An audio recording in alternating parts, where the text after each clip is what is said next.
Hello बच्चों, good morning. मैं हूं पंकज सिंह। मैं अपनी इस क्लास में ऑर्गेनिक रिएक्शंस की मैकेनिज्म को डिस्कस करने वाला हूं। ओके, तो हम लोग आइए क्या देखने चले।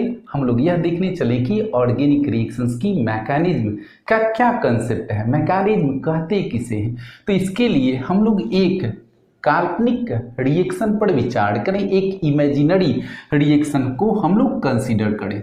तो आइए, हमने क्या देखा कि ए कोई सब्सटेंस है और यह बी सब्सटेंस के साथ रिएक्शन करके सी तथा डी प्रोडक्ट का फॉर्मेशन कर रहा है। तो मैंने यहां पर क्या दिया है, एक मैंने काल्पनिक रिएक्शन दिया और इस काल्पनिक रिएक्शन में मैंने क्या दिखाया है कि ये ए पदार्थ तथा बी पदार्थ जो हैं ये रिएक्शन करके सी तथा डी का निर्माण कर रहे हैं।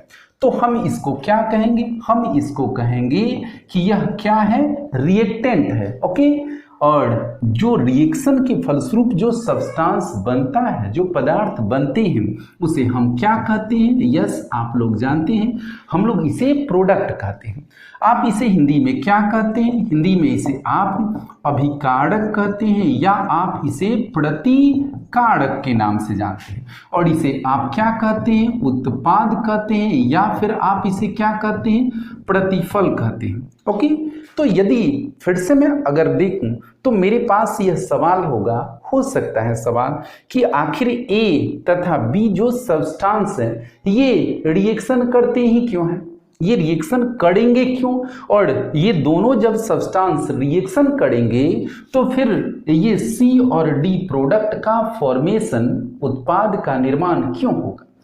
तो हमारे लिए यह रटना तो आसान है किसी रिएक्शन में कि दिए गए पदार्थ एक दूसरे से अभिक्रिया कर रहे हैं और अभिक्रिया करके दिए गए इस पदार्थ का निर्माण हो रहा है। लेकिन हमारे लिए यह जानना अनिवार्य हो जाता है कि आखिर ये जो पदार्थ हैं, जो रिएक्टेंट हैं, ये अभिक्रिया क्यों करते हैं, ये अभिक्रिया में भाग क्यों लेते हैं, और जो मेरा प्रोडक्ट का निर्माण होता है आखिर उसी प्रोडक्ट का निर्माण क्यों हुआ या वही क्यों होता है।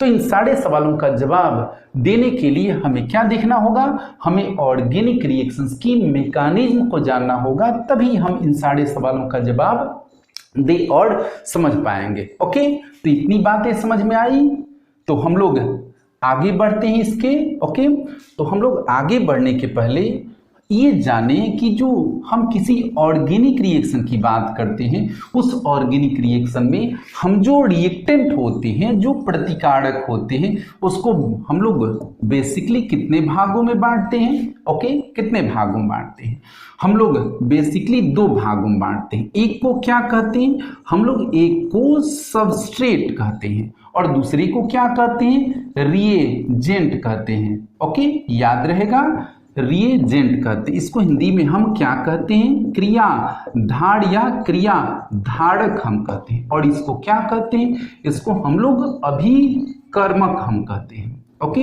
अभिकर्मक हम कहते हैं। तो आपने क्या देखा कि जो रिएक्टेंट रहे किसी ऑर्गेनिक रिएक्शन में, जो रिएक्टेंट रहे उस रिएक्टेंट को हमने कितने भागों में पाया, दो प्रकार से पाया। एक को हम क्या कहेंगे, सबस्ट्रेट कहते हैं और दूसरे को हम क्या कहते हैं, रिएजेंट कहते हैं। ओके, तो आप इसे यूं समझिए कि सबस्ट्रेट भी क्या है, रिएक्टेंट है, रिएजेंट भी क्या है, रिएक्टेंट है। अब किसे कहते हैं सबस्ट्रेट और किसे कहते हैं रिएजेंट, ओके, इसे आप समझिए। ओके, तो अगर हम किसी ऑर्गेनिक रिएक्शन की बात करें तो उस ऑर्गेनिक रिएक्शन में हम सबस्ट्रेट उस रिएक्टेंट को कहते हैं जिस रिएक्टेंट पर अभिक्रिया में अटैक होता है। ओके, क्या होता है, अंडर गोइंग अटैक होता है, अटैक होता है। इसको और बेहतर तरीके से हम लोग समझेंगे कि सबस्ट्रेट किसे कहते हैं, तो सबस्ट्रेट वह प्रतिकारक है, वह रिएक्टेंट है जिस पर अभिक्रिया के क्रम में क्या किया जाता है, जिस पर आक्रमण होता है उसे हम क्या कहते हैं, सबस्ट्रेट कहते हैं। और रिएजेंट किसे कहते हैं, तो रिएजेंट वह रिएक्टेंट है जिसके द्वारा सबस्ट्रेट पर क्या किया जाता है, अटैक किया जाता है। इसका मतलब ये क्या है, ये है attacking species. Okay, attacking species है ये।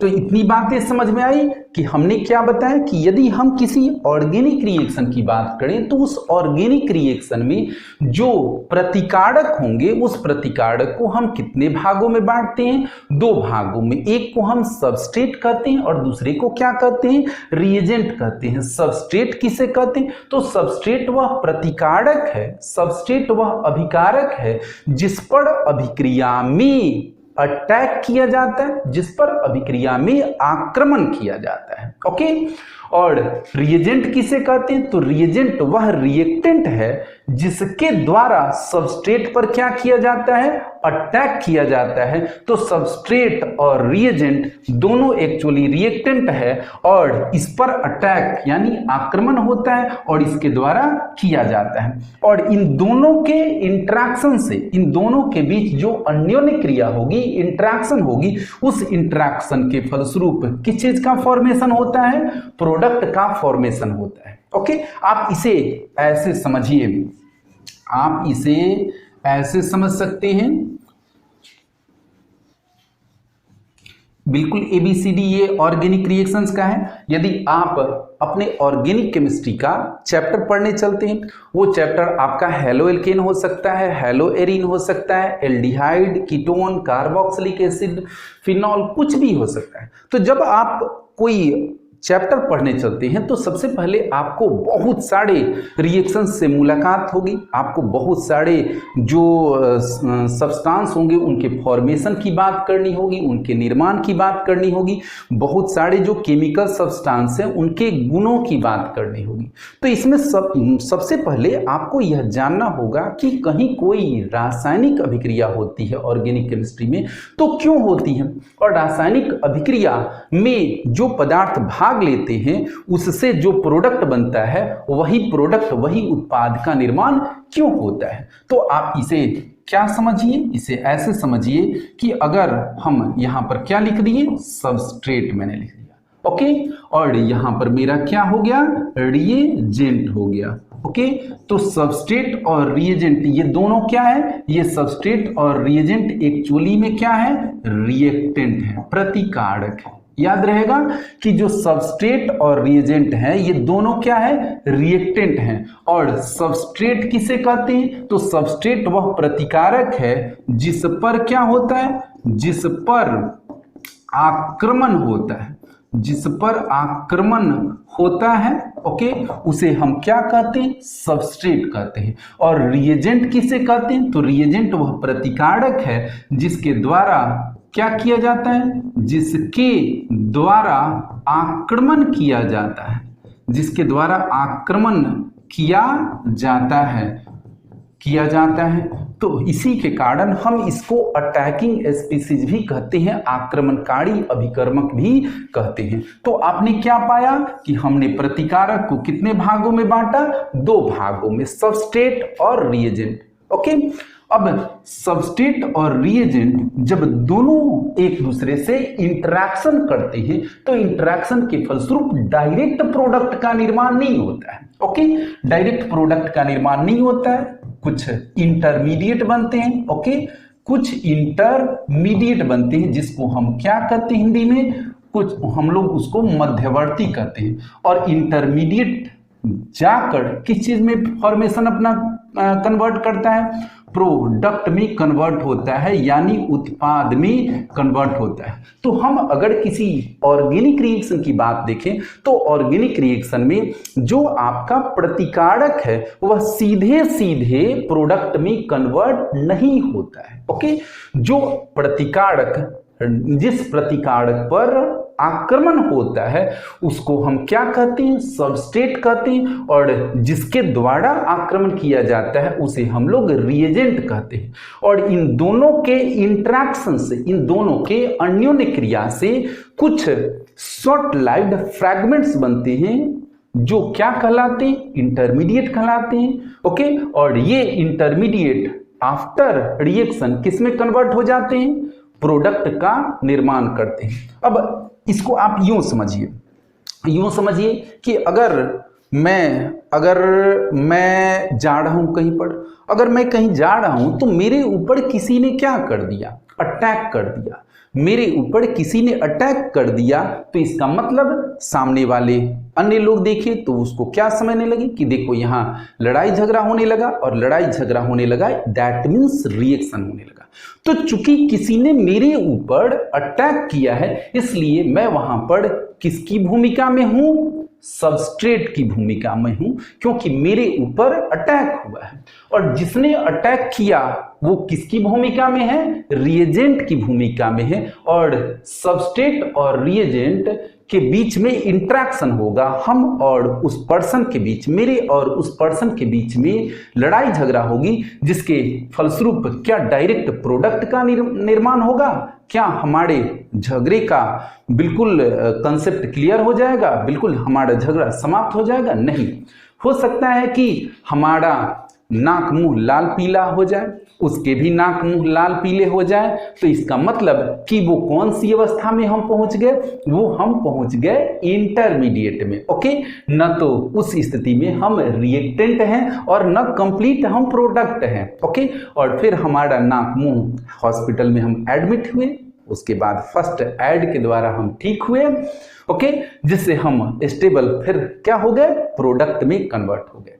तो इसका मतलब क्या हुआ कि सबस्ट्रेट किसी रिएक्शन में वह रिएक्टेंट स्पीसीज है जिस पर क्या होता है? अटैक होता है, रिएजेंट के द्वारा अटैक किया जाता है, और इन दोनों के इंटरेक्शन से कुछ हाईली स्टेबल इंटरमीडिएट का फॉर्मेशन होता है, जिसको जो आगे चलकर किसमें कन्वर्ट हो जाता है? स्टेबल प्रोडक्ट में कन्वर्ट हो जाता है। इस पूरी स्थिति में सबस्ट्रेट में स्ट्रक्चरल चेंजेस होते हैं। जो सबस्ट्रेट होता है उसमें संरचनात्मक परिवर्तन होते हैं और ऊर्जा का भी परिवर्तन होता है। ओके, इसके संरचना में परिवर्तन होता है, ऊर्जा में परिवर्तन होता है, और ये कई स्टेप्स के जरिए ये हमारा जो रिएक्टेंट है किसमें कन्वर्ट हो जाता है? प्रोडक्ट में कन्वर्ट हो जाता है। अब आइए हम यहां पर यह जानना चाहेंगे कि आखिर सबस्ट्रेट पर अटैक क्यों हुआ? सबस्ट्रेट पर अटैक क्यों हुआ और रिएजेंट के द्वारा अटैक क्यों किया गया? ओके, मैंने क्लियर किया कि आखिर सबस्ट्रेट क्या है? रिएक्टेंट है, प्रतिकारक है, जिस पर अटैक हुआ। तो क्यों अटैक हुआ इस पर? रिएजेंट जिसके द्वारा अटैक किया गया सबस्ट्रेट पर, आखिर इसके द्वारा क्यों अटैक किया गया? कुछ तो कारण होंगे। जैसे अभी मैंने बताया कि मैं कहीं जा रहा हूं और मेरे ऊपर किसी ने अटैक कर दिया, तो आखिर कोई तो वजह होगी। ओके, कोई वजह होगी जिसके कारण मेरे ऊपर अटैक हुआ, और जिसने अटैक किया वो भी उसके द्वारा भी कुछ वजह बताए जाएंगे। ओके, तो हम लोग क्या देखें कि जो सबस्ट्रेट होता है उस सबस्ट्रेट में पर अटैक इस कारण से होता है क्योंकि सबस्ट्रेट में इलेक्ट्रॉन का क्या होता है? सबस्ट्रेट में इलेक्ट्रॉन का डिस्प्लेसमेंट होता है। याद रहेगा, इलेक्ट्रॉन का डिस्प्लेसमेंट होता है, इलेक्ट्रॉन का विस्थापन होता है। इलेक्ट्रॉन का विस्थापन याद रहेगा कि सबस्ट्रेट पर क्यों अटैक होता है? क्योंकि सबस्ट्रेट में इलेक्ट्रॉन का विस्थापन होता है, और यह इलेक्ट्रॉन का विस्थापन परमानेंट भी हो सकता है या आंशिक भी हो सकता है, टेम्पररी भी हो सकता है, जिसके कारण से इलेक्ट्रॉन के डिस्प्लेसमेंट के कारण से सबस्ट्रेट में कुछ प्रभाव उत्पन्न होंगे, जिसको हम लोग क्या देखेंगे? जिसको हम लोग कहते हैं इंडक्टिव इफेक्ट। ओके, क्या कहते हैं? इंडक्टिव इफेक्ट कहते हैं। और फिर क्या हम लोग कहते हैं? इंडक्टोमेरिक इफेक्ट भी हम कहते हैं, इंडक्टोमेरिक इफेक्ट भी कहते हैं। और क्या हम लोग देखते हैं? हम लोग देखते हैं रिजोनेंस इफेक्ट, हम लोग बात करते हैं, रिजोनेंस इफेक्ट की हम बात करते हैं। फिर हम क्या देखते हैं? हम लोग देखते हैं इलेक्ट्रोमेरिक इफेक्ट की बात करते हैं। ओके, इलेक्ट्रोमेरिक इफेक्ट की बात करते हैं। तो फिर से हम लोग समझा जाए कि सबस्ट्रेट वह प्रतिकारक है जिस पर रिएजेंट के द्वारा क्या किया जाता है? अटैक किया जाता है। अब अटैक क्यों किया जाता है? क्योंकि जो सबस्ट्रेट मॉलिक्यूल होते हैं उस सबस्ट्रेट मॉलिक्यूल में इलेक्ट्रॉन का क्या होता है? विस्थापन होता है। और इलेक्ट्रॉन के विस्थापन जो टेम्पररी भी हो सकता है या परमानेंट भी हो सकता है, जिसके अपने कारण होते हैं।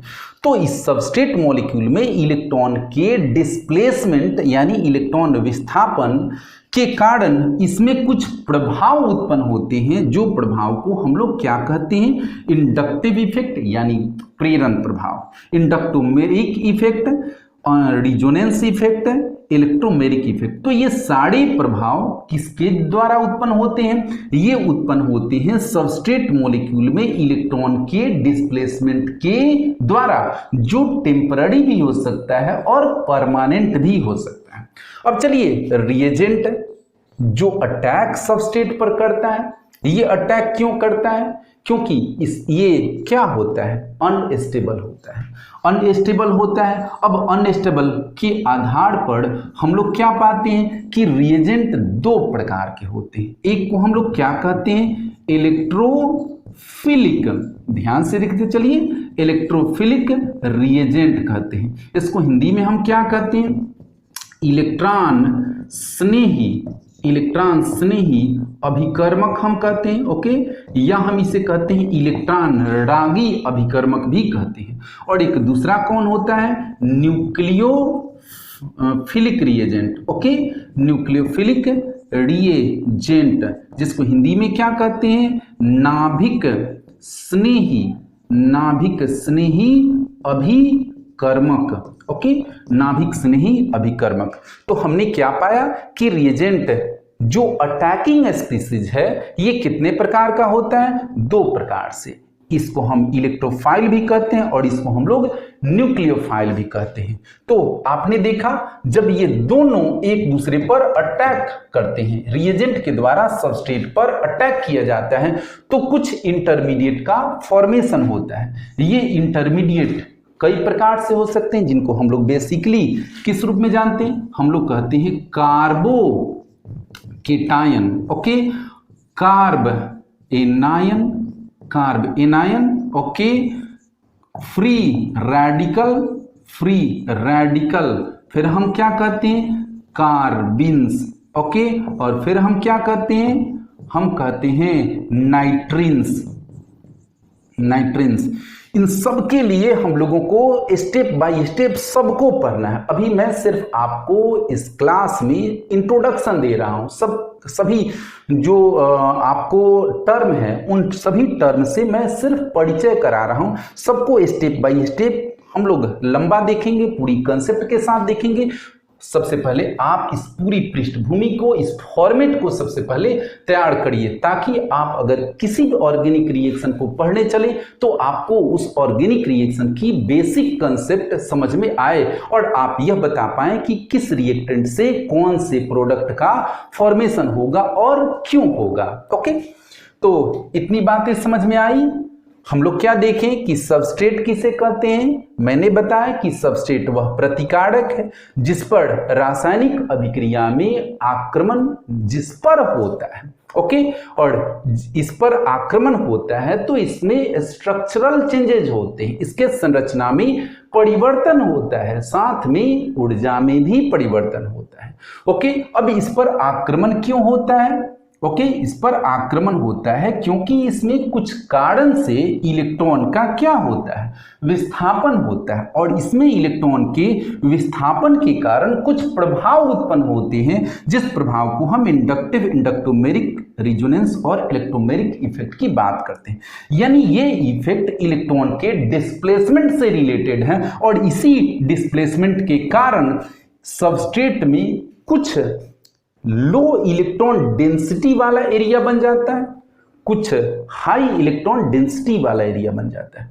ओके, और जो रिएजेंट होते हैं ये उसके सूटेबल इंटरेक्शन करके शॉर्ट लाइव्ड फ्रैगमेंट इंटरमीडिएट का निर्माण करते हैं जो प्रोडक्ट में कन्वर्ट होता है। अब यूं मैंने सिंपल आपको एक फॉर्मेट तैयार किया, आप चाहें तो इसे नोट कर सकते हैं, आप इसे नोट कर लीजिए। उसके बाद हम लोग इसको किस पर समझेंगे, हम लोग इसको एग्जाम्पल के द्वारा समझने की कोशिश करेंगे। तो नोट कर लिया आप, ओके, चलिए बढ़ते हैं।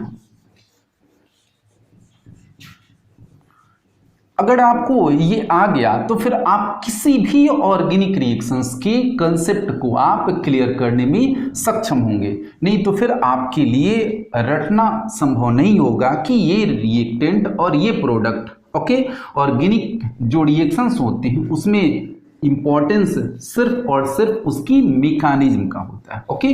और अभी मैंने क्लियर नहीं किया है कि मैकेनिज्म किसे कहते हैं। आइए हम लोग एक रिएक्शन को कंसीडर करें, ओके। जैसे हमने यहां पर दे दिया CH3 CH2 और Br, ओके। ये मेरे पास एक सब्सटेंस हुआ और मैंने यहां पर क्या ले लिया, NaOH ले लिया। ये दोनों रिएक्शन करके CH3 CH2OH और प्लस में NaBr का निर्माण किया। तो मैंने यहां पर एक क्या दे दिया, मैंने एक यहां पर आपको ऑर्गेनिक रिएक्शन की बात की, ओके। एक ऑर्गेनिक रिएक्शन को बताया, एक कार्बनिक अभिक्रिया को दिखाया। इस कार्बनिक अभिक्रिया में ये जो सब्सटेंस हैं, इस सब्सटेंस की भागीदारी हो रही, इसलिए हम लोग इसे प्रतिकारक यानी रिएक्टेंट कहेंगे। और अभिक्रिया के फलस्वरूप क्या बना, अभिक्रिया के फलस्वरूप ये सब्सटेंस बने, तो हम इसे क्या कहेंगे, हम इसे प्रोडक्ट कहेंगे। तो मैंने यहां पर एक रिएक्शन को दिखा दिया। हाँ, अब आप ध्यान से देखेंगे कि इस रिएक्टेंट को मैंने अभी बताया था कि रिएक्टेंट को हम ऑर्गेनिक रिएक्शन में कितने प्रकार से वर्गीकरण करते हैं, क्लासिफाई करते हैं, दो प्रकार से। एक को हम क्या कहते हैं, सबस्ट्रेट, और दूसरे को रिएजेंट कहते हैं। तो अब हम क्या पाते हैं कि इस रिएक्शन में ऑल ओवर इस पर आक्रमण किया जाता है इसके द्वारा। तो ये आपका क्या हुआ, ये आपका हुआ सबस्ट्रेट हुआ, ओके। ये क्या हुआ, आपका क्रियाधारक हुआ, सबस्ट्रेट हुआ। और इसके द्वारा क्या किया जाता है, अटैक किया जाता है। तो ये क्या हुआ, ये रिएजेंट हुआ, यानी आक्रमणकारी अभिकर्मक हुआ, आक्रमणकारी अभिकर्मक हुआ। तो हमने क्या देखा कि रिएक्टेंट में इस पर अटैक हुआ, इसलिए ये क्या है, सबस्ट्रेट है। और इसके द्वारा अटैक हुआ, इसलिए ये क्या है, रिएजेंट है, ओके। अब प्रश्न उठता है कि आखिर इस पर क्यों अटैक हुआ, इसके द्वारा क्यों अटैक किया गया, ये हम लोग अपने आगे के कंसेप्ट में देखेंगे। तो सबसे पहले आप समझ गए कि सबस्ट्रेट किसे कहते हैं, रिएजेंट किसे कहते हैं। सबस्ट्रेट यानी जिस पर आक्रमण होता है, और रिएजेंट जिसके द्वारा किया जाता है, ओके। अब हम लोग इसमें थोड़ी इसकी संरचना देखने की बात करें तो हम संरचना में क्या देखते हैं, देखिए यहां पर CH3 और C, मैं इसको ऐसे लिख सकता हूं, ओके। मैं यहां पर मैंने ऐसे लिख दिया, देखिए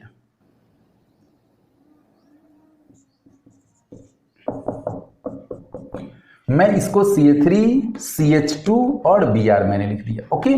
अब आप जानते हैं, ओके, मैं बताने जा रहा हूं कि आखिर सबस्ट्रेट पर अटैक क्यों होते हैं। तो यहां पर आपको मैंने ये संरचना दिखा दिया, तो संरचना दिखा दिया। अब आप इस बॉन्ड पर नजर डालिए, बॉन्ड पर नजर डालिएगा तो आप क्या पाते हैं कि कार्बन और ब्रोमीन के बीच में क्या है, कार्बन और ब्रोमीन के बीच में एक सिंगल बॉन्ड है, कोवलेंट बॉन्ड है। और ब्रोमीन की इलेक्ट्रोनेगेटिविटी यानी विद्युत ऋणात्मकता कार्बन की तुलना में क्या है, अधिक है। तो आप जानते हैं एक बॉन्ड में कितने इलेक्ट्रॉन होते हैं, 2 इलेक्ट्रॉन, एक यहां इलेक्ट्रॉन है और एक यहां इलेक्ट्रॉन है। तो क्या ये दोनों इलेक्ट्रॉन जिस पर नेगेटिव चार्ज होता है, दोनों इलेक्ट्रॉन इस एटम और इस एटम के द्वारा समान रूप से आकर्षित हैं? बिल्कुल नहीं, इसकी विद्युत ऋणात्मकता अधिक है, इसलिए ये इस शेयर्ड इलेक्ट्रॉन पेयर को अधिक अट्रैक्ट करेगा और अट्रैक्ट करेगा। अब चलिए, तो मैं इस दोनों इलेक्ट्रॉन को क्या ऐसे दिखा सकता हूं, यस मैंने दिखा दिया। एक इलेक्ट्रॉन कार्बन का है और एक इलेक्ट्रॉन ब्रोमीन का है। अब यहां ध्यान से देखिए, तो मैंने दोनों इलेक्ट्रॉन इसके और इसके बीच में दिखाया, यानी ये इसके न्यूक्लियस और इसके न्यूक्लियस के बीच में इलेक्ट्रॉन पेयर मैंने दिखाया। क्या ये सही बात होगी? बिल्कुल नहीं, क्योंकि ब्रोमीन की इलेक्ट्रोनेगेटिविटी कार्बन से अधिक है, इसलिए जो ये इलेक्ट्रॉन पेयर होगा पार्शियली यानी आंशिक रूप से किसकी ओर डिस्प्लेस्ड हो जाएगा, आंशिक रूप से ब्रोमीन की ओर विस्थापित हो जाएगा। कंप्लीट नहीं होगा, आंशिक रूप में होगा, पार्शियल होगा। ओके, इसलिए इस पर आंशिक रूप में क्या आ जाएगा, माइनस चार्ज आ जाएगा। इसको हम डेल माइनस कहते हैं। डेल्टा माइनस ये बताता है आंशिक रूप से ऋण आवेश, और इस पर क्या आ जाएगा, आंशिक रूप से धन आवेश आ जाएगा। क्लियर? तो इसका मतलब कि कार्बन और ब्रोमीन के बीच में जो यहां बॉन्ड है, इस बॉन्ड में पोलैरिटी है। क्या है? पोलैरिटी है, ध्रुवता है, और ध्रुवता को डेल्टा प्लस और डेल्टा माइनस के द्वारा मैंने दिखाया, और इस ध्रुवता का कारण है इन दोनों के बीच में विद्युत ऋणात्मकता का अंतर। चलिए बॉन्ड मैंने दिखा दिया। अब आप ध्यान से इसकी आप देख लिए, यानी जो आपका ये ऑर्गेनिक कंपाउंड है, इथाइल ब्रोमाइड है या ब्रोमोइथेन जो आप कहिए, इसमें CBr बॉन्ड की प्रकृति जो है ये पोलर है, ध्रुवीय है।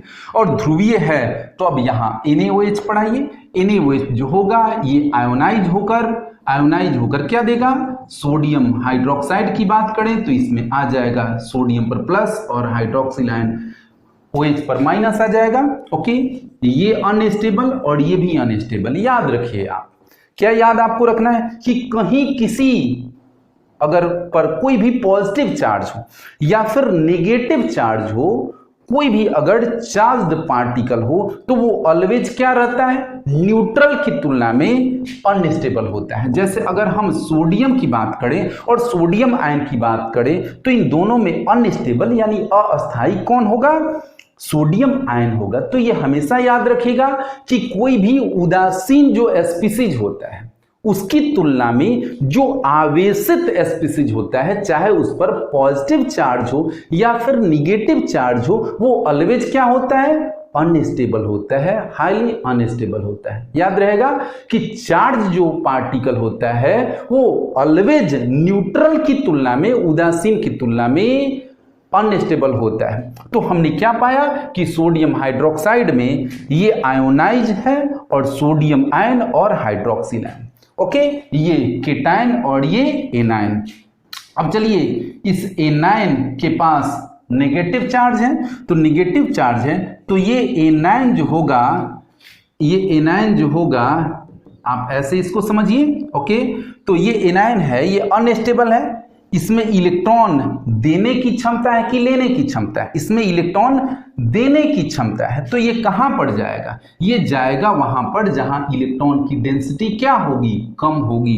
तो ये अटैक करेगा कार्बन पर, और अटैक करेगा तो ये बॉन्ड क्या हो जाएगा, टूट जाएगा, और टूट जाएगा तो फिर क्या आगे होगा।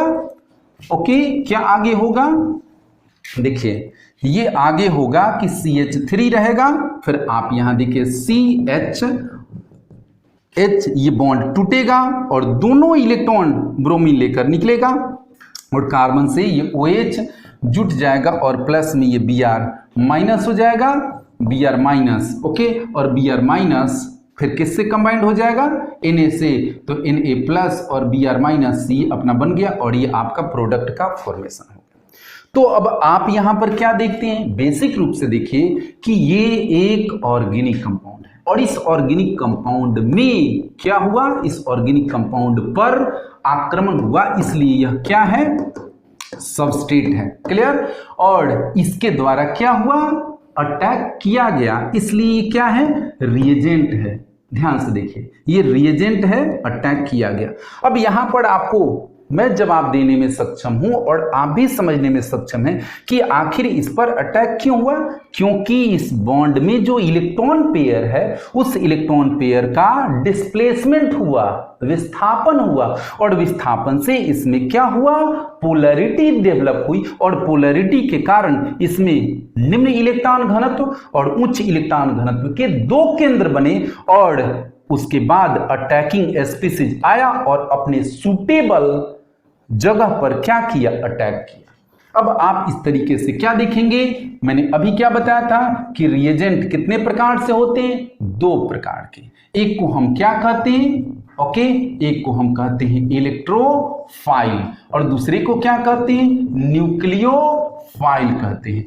हिंदी में इसको नाभिक इलेक्ट्रॉन से नहीं या इलेक्ट्रॉन रागी, इसको नाभिक से नहीं या नाभिक रागी कहते हैं। हम लोग अपने अगले क्लास में इसको सेपरेट पूरा स्टडी करेंगे, अभी मैं आपको कंप्लीट फॉर्मेट दे रहा हूं। तो आपने क्या देखा, सबस्ट्रेट पर अटैक हुआ, रिएजेंट के द्वारा अटैक किया गया, तो फिर यहां बॉन्ड टूटा। ओके, तो बॉन्ड टूटा और इस बॉन्ड की जगह पर फिर नए बॉन्ड का निर्माण हुआ। ओके, तो क्या आपने देखा, जब सबस्ट्रेट पर अटैक हुआ रिएजेंट के द्वारा तो इसका बॉन्ड ब्रेक हुआ, बंधन टूटा और इसके जगह पर नया बंधन बना।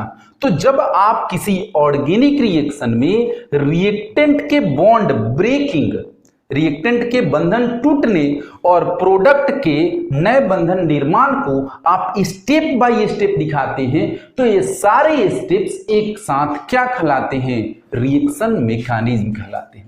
क्या कहलाते हैं, रिएक्शन मैकेनिज्म कहलाते हैं, या इसको हम लोग मैकेनिज्म भी कहते हैं, अभिक्रिया की क्रियाविधि।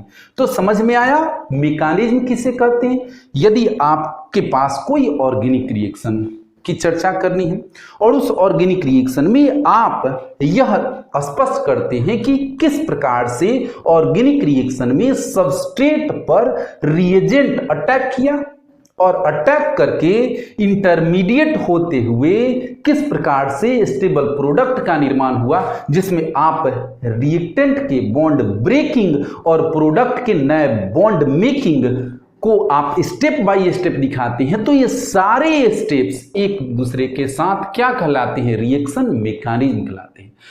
तो अभिक्रिया की क्रियाविधि किसे कहते हैं, bond breaking and new bond making which are all together called reaction mechanism. Clear. अब यहां पर आपको थोड़ी सी बात देखनी होगी कि सबस्ट्रेट में क्या होता है। सबस्ट्रेट, क्या किसी भी सबस्ट्रेट पर कोई रिएजेंट अटैक कर देता है? नहीं। सबस्ट्रेट में इलेक्ट्रॉन का क्या होता है, विस्थापन होता है, और इलेक्ट्रॉन के विस्थापन से इसमें कुछ निम्न इलेक्ट्रॉन घनत्व और कुछ उच्च इलेक्ट्रॉन घनत्व के सेंटर बनते हैं। ओके, तो सबस्ट्रेट में जो निम्न इलेक्ट्रॉन घनत्व के सेंटर होते हैं उस पर कौन अटैक करता है, वह रिएजेंट अटैक करता है जिसका इलेक्ट्रॉन घनत्व अधिक होता है। ये बात समझ में आया। यानी सबस्ट्रेट के उस साइट पर जहां इलेक्ट्रॉन का घनत्व डेंसिटी कम होता है, कौन रिएजेंट अटैक करता है, जिसका इलेक्ट्रॉन डेंसिटी हाई होता है।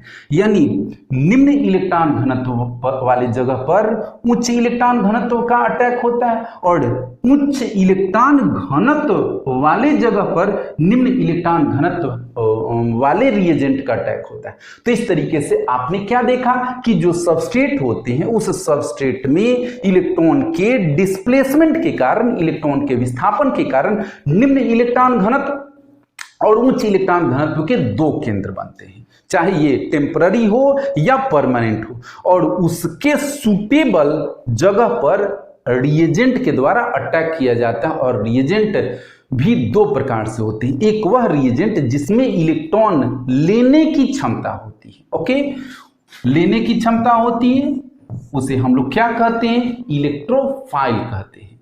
लेने की क्षमता आगे पूरा हम डिस्कस करेंगे। यानी इलेक्ट्रोफाइल, इसको हिंदी में क्या कहते हैं, इलेक्ट्रॉन स्नेही कहते हैं। तो इलेक्ट्रॉन स्नेही किसे कहते हैं, जिसमें इलेक्ट्रॉन के प्रति प्रेम हो, स्नेह हो, प्रियता हो। इसका मतलब कि इसमें इलेक्ट्रॉन की कमी है, क्योंकि जिस चीज की कमी हमारे पास होती है वो उसके प्रति हम ज्यादा स्नेह प्रियता दिखाते हैं। ओके, जैसे फिलहाल लॉकडाउन में मेरे पास में पैसे की कमी है, इसलिए मैं लॉकडाउन में पैसे के प्रति ज्यादा क्रियाशीलता, आकर्षण शो करूंगा। ओके, तो इलेक्ट्रोफाइल में इलेक्ट्रॉन के प्रति प्रियता होती है, लविंग होती है, चाह होती है। तो ये कहां पर अटैक करेगा, सबस्ट्रेट के, ये वहां पर अटैक करेगा सबस्ट्रेट के जहां पर इलेक्ट्रॉन का घनत्व क्या हो, अधिक हो। यानी इलेक्ट्रोफाइल जिसमें इलेक्ट्रॉन की कमी है, यह सबस्ट्रेट के उच्च इलेक्ट्रॉन घनत्व पर अटैक करेगा, और न्यूक्लियोफाइल जिसके पास इलेक्ट्रॉन की घनत्व अधिक होती है, यह सबस्ट्रेट के निम्न इलेक्ट्रॉन घनत्व वाले सेंटर पर अटैक करेगा। क्लियर। और इस तरीके से लो इलेक्ट्रॉन डेंसिटी और हाई इलेक्ट्रॉन डेंसिटी के बीच में इंटरेक्शन होगा सबस्ट्रेट और रिएजेंट के बीच में, और इंटरमीडिएट होते हुए क्या होगा, प्रोडक्ट का फॉर्मेशन होगा। कोई जरूरी नहीं कि सारे रिएक्शंस में इंटरमीडिएट होते हुए प्रोडक्ट का फॉर्मेशन हो। और हम इसमें क्या देखते हैं, हम देखते हैं कि जो सबस्ट्रेट होते हैं उसमें बॉन्ड ब्रेकिंग होता है और नया बॉन्ड फॉर्मेशन होता है। अब हम लोग यहाँ डिस्कस करें कि आखिर बॉन्ड ब्रेकिंग कितने प्रकार की होती है, उसका भी हम थोड़ा सा आउटलाइन आपको दे दें। तो याद रखिए कि जो बॉन्ड ब्रेकिंग होती है वो 2 प्रकार से होती है। ओके, बॉन्ड ब्रेकिंग होती है वो 2 प्रकार से होती है। क्लियर? देखिए, जैसे कल्पना करिए कि आपके पास में कोई ए एटम है और बी एटम है। इन दोनों के बीच में क्या है? कोवलेंट बॉन्ड है। इन दोनों के बीच में सहसंयोजक बंधन है। ओके, अब यहां पर आपको पता है कि ये ए का इलेक्ट्रॉन है और ये बी का इलेक्ट्रॉन है। तो मैं इन दोनों इलेक्ट्रॉन को क्या ऐसे दिखा सकता हूं? देखिए, दिखा सकता हूं ऐसे। तो अब यहां पर क्या आपने देखा? यहां पर आपने देखा कि इन दोनों के बीच में जो सिंगल बॉन्ड है, ऐसे ए और बी के बीच में जो सिंगल बॉन्ड है, एकल सहसंयोजक बंधन है, बॉन्ड ऐसा टूटे कि ये ए अपना इलेक्ट्रॉन ले ले, ओके, और बी अपना शेयर वाला इलेक्ट्रॉन ले ले, और दोनों अपना अपना इलेक्ट्रॉन एटम लेकर अलग हो जाए। ओके, तो ए के पास अपना वाला इलेक्ट्रॉन आ गया और बी के पास अपना वाला इलेक्ट्रॉन आ गया, किसी ने दूसरे का इलेक्ट्रॉन नहीं लिया। तो यहां एक बॉन्ड ब्रेकिंग हुआ। तो इस प्रकार के बॉन्ड ब्रेकिंग को हम क्या कहते हैं? होमोलिसिस कहते हैं या होमोलिटिक फिजन कहते हैं। होमोलिटिक फिजन हम कहते हैं। ओके, याद रहेगा, इसको हिंदी में हम कहते हैं समांगी विखंडन। क्या कहते हैं? समांगी विखंडन हम कहते हैं या समांगी विदलन कहते हैं। बहुत सारे हिंदी के वर्ड इसके लिए यूज किए जाते हैं। ओके, होमो का मतलब क्या होता है? सिमिलर, और लिसिस का मतलब क्या होता है? ब्रेकडाउन।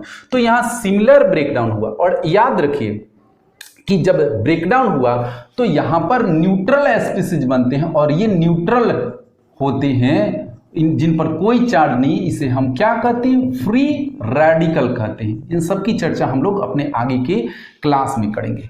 ओके, एक दूसरे तरीके से हम लोग बात करें, ए और बी के बीच में क्या है? बॉन्ड है, इसी टाइप का बॉन्ड है, और बॉन्ड ऐसा टूटे कि ये जो दोनों इलेक्ट्रॉन है, एक इलेक्ट्रॉन तो इसका है और एक इलेक्ट्रॉन इसका है, दोनों इलेक्ट्रॉन या तो बी ले ले या फिर कौन ले ले? या फिर ए ले ले। तो जब ए का ये इलेक्ट्रॉन ले लेगा तो ए का तो इलेक्ट्रॉन इसके पास चला गया तो इस पर प्लस, और बी के पास इलेक्ट्रॉन आ गया तो इस पर क्या आ जाएगा? माइनस। ओके, तो हम इसको क्या कहेंगे? धनायन और ऋणायन। अगर ऐसे ब्रेकडाउन हो तो ए के पास क्या आ जाएगा? दोनों इलेक्ट्रॉन माइनस, और बी के पास प्लस आ जाएगा। तो आपने क्या देखा कि जब 2 एटम के बीच में सिंगल बॉन्ड हो और बॉन्ड ऐसा ब्रेक हो कि जिससे दोनों इलेक्ट्रॉन को एक ही एटम ले ले, तो इस प्रकार के बॉन्ड फिजन को हम क्या कहते हैं? HETEROLYSIS, हेट्रोलिसिस कहते हैं। इसको हिंदी में हम कहते हैं विषमांगी विदलन कहते हैं या विषमांग विदलन कहते हैं। ओके, विषमांगी विदलन हम कहते हैं या विषमांग विदलन। और इससे क्या बनते हैं? केटायन यानी धनायन और ऋणायन का निर्माण होता है। अब आप ध्यान से देखेंगे, मैंने क्या बताया कि किसी ऑर्गेनिक रिएक्शन की हम अगर बात करें तो उस ऑर्गेनिक रिएक्शन में जो सब्सटेंस भाग लेते हैं दैट इज कॉल्ड रिएक्टेंट। और रिएक्टेंट में जो स्ट्रक्चरल चेंजेस के फलस्वरूप जो न्यू सब्सटेंस प्राप्त होता है, नए पदार्थ, उसे हम प्रोडक्ट कहते हैं। यानी प्रतिकारक अभिक्रिया के फलस्वरूप किसमें बदल गए? प्रतिफल बदल गए। ओके, अब प्रतिकारक को मैंने कितने भागों में बांटा? 2 भागों में, सबस्ट्रेट और रिएजेंट। सबस्ट्रेट जिस पर अटैक होता है और रिएजेंट जिसके द्वारा अटैक किया जाता है। सबस्ट्रेट पर अटैक क्यों होते हैं? क्योंकि उसमें कुछ इलेक्ट्रॉन के विस्थापन के कारण कुछ पोलैरिटी उत्पन्न हो जाती है, और उस पोलैरिटी के कारण जो रिएजेंट होते हैं अपनी सूटेबल साइट पर अटैक करते हैं निम्न इलेक्ट्रॉन घनत्व वाले उच्च इलेक्ट्रॉन घनत्व पर, और उच्च इलेक्ट्रॉन घनत्व वाला निम्न इलेक्ट्रॉन घनत्व पर इंटरैक्शन करता है। इससे सबस्ट्रेट के बॉन्ड क्या होते हैं? टूटते हैं। इससे सबस्ट्रेट के बॉन्ड क्या होते हैं, टूटते हैं। और यह बंधन जो टूटेगा यह कितने प्रकार से हो सकता है, बेसिकली दो प्रकार से। एक को हम क्या कहेंगे, होमोलिसिस कहेंगे, और दूसरे को हेट्रोलिसिस कहेंगे। होमोलिसिस का मतलब हुआ कि जब दोनों एटम अपना अपना इलेक्ट्रॉन लेकर अलग हो जाएं तो हम होमोलिसिस कहेंगे, जिससे न्यूट्रल स्पीशीज बनेगा, उसे हम फ्री रेडिकल यानी मुक्त मूलक कहते हैं। और यदि दोनों परमाणु में से जिसकी इलेक्ट्रोनेगेटिविटी अधिक हो, विद्युत ऋणात्मकता अधिक हो, जैसे ए की तुलना में यहाँ बी की विद्युत ऋणात्मकता अधिक है, ये दोनों इलेक्ट्रॉन ले लेगा और धनायन और ऋणायन का फॉर्मेशन होगा।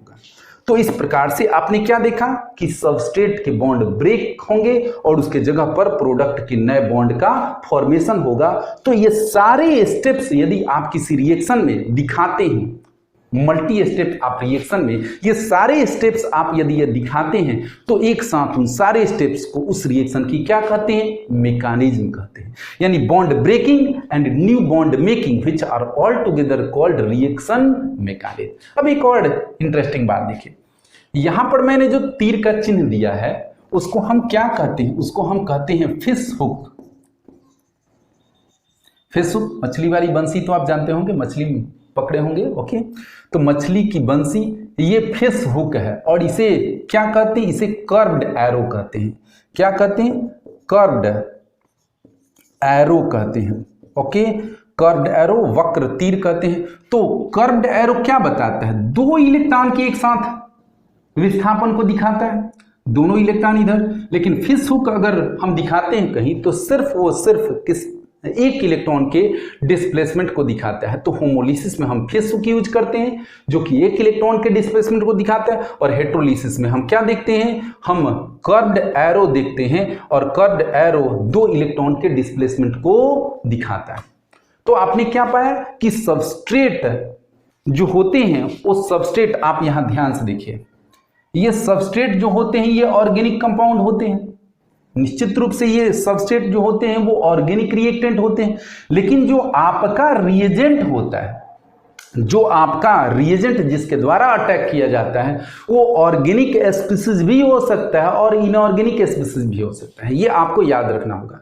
तो आप क्या यहां समझे कि जो सबस्ट्रेट होते हैं जिनमें संरचनात्मक परिवर्तन उत्पन्न होता है रिएजेंट के आक्रमण के द्वारा, वो सबस्ट्रेट क्या होंगे, ऑर्गेनिक मॉलिक्यूल होंगे, निश्चित ऑर्गेनिक मॉलिक्यूल होंगे। और जो रिएजेंट होंगे वो ऑर्गेनिक भी हो सकते हैं और इनऑर्गेनिक भी हो सकते हैं, और अपने अपने सुटेबल साइट्स पर अटैक के फलस्वरूप इंटरमीडिएट होते हुए प्रोडक्ट का फॉर्मेशन होता है, जिसमें सबस्ट्रेट से लेकर प्रोडक्ट तक जाने में स्ट्रक्चरल चेंजेज और एनर्जी भी चेंज होता है, ओके। तो ये मेरा रहा ऑर्गेनिक रिएक्शंस की मैकेनिज्म का ABCD, ओके। और इसको पढ़ने के बाद हम लोग आगे अपने अगले क्लास में देखेंगे कि सबस्ट्रेट में इलेक्ट्रॉन का डिस्प्लेसमेंट जो हुआ उससे जो इफेक्ट उत्पन्न हुए, इंडक्टिव इफेक्ट देखेंगे, फिर हम इंडक्टोमेरिक इफेक्ट देखेंगे, इलेक्ट्रोमेरिक, सारे इफेक्ट देखेंगे। फिर हम लोग इलेक्ट्रोफाइल देखेंगे, न्यूक्लियोफाइल देखेंगे, किसे कहते हैं, लंबा सबका क्लास चलेगा। फिर हम लोग देखेंगे रिएक्शन इंटरमीडिएट के लग से कि किसे कहते हैं कार्बोकेटायन, किसे कार्बन आयन, कौन कार्बिन है, नाइट्रीन है, ओके।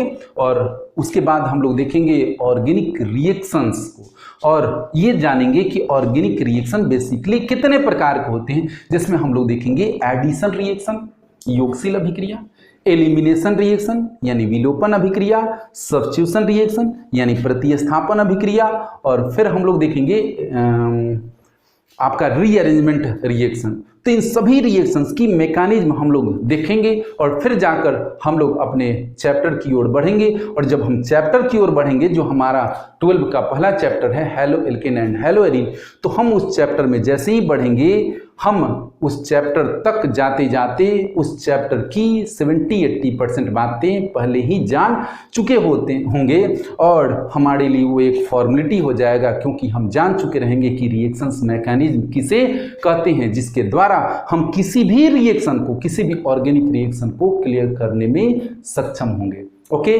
तो आप आराम से, ये वीडियो बहुत महत्वपूर्ण है, बार बार आप इसको देखिए, पॉज करके देखिए, और इसमें कोई प्रॉब्लम हो तो आप मुझसे कमेंट करके पूछिए। और ये बहुत महत्वपूर्ण है, इसको हम लोग जनरल ऑर्गेनिक केमिस्ट्री के अंतर्गत भी पढ़ते हैं। ओके, इसको हम लोग शॉर्ट में GOC भी कहते हैं। तो आइए हम लोग अपने फर्दर क्लास में फिर हम लोग इलेक्ट्रॉन के डिस्प्लेसमेंट और इलेक्ट्रोफाइल, न्यूक्लियोफाइल, रिएजेंट, सबस्ट्रेट, फिर से हम लोग फर्दर पूरे विवरण के साथ स्टेप बाय स्टेप पढ़ते हैं। तब तक के लिए गुड बाय।